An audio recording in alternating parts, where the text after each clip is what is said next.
Morning everyone. We're going to continue with our study of Luke, and today we go into chapter 5, so I'm going to read from Luke 5 verse 1 through to verse 7.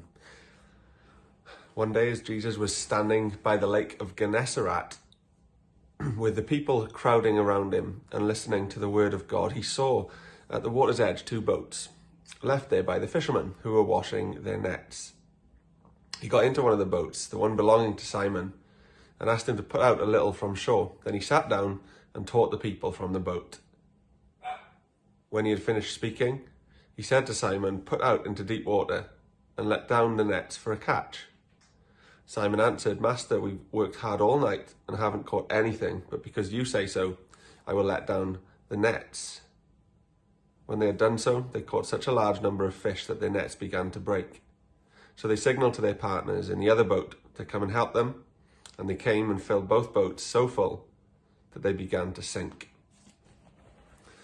I just love the visioning what that would have been like, being there on that day and witnessing this amazing miracle.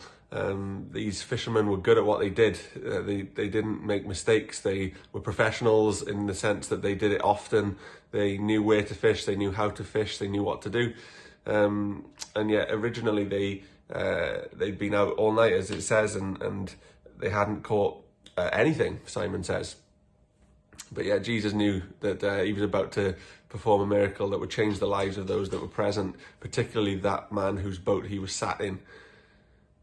I'm not going to jump into tomorrow's reading, but if you just read verse 8, you'll see what Simon Peter's response is immediately to Jesus.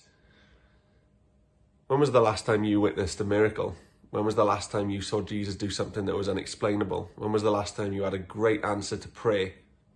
So often I believe that we can so easily take things for granted, take things as coincidence, and sometimes even forget what we've prayed for that God may have answered. I want to encourage you today to not miss that miraculous catch of fish, to not miss the thing that Jesus might do in your life today even, that is an answer to prayer.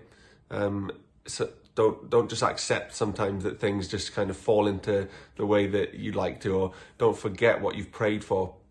I want to encourage you to write down your prayers and write down when they were answered. It's a great way to look back on how Jesus has helped us, has loved us, has supported us. So yeah, have a great day. Keep going, keep strong, and keep praying and keep close to him.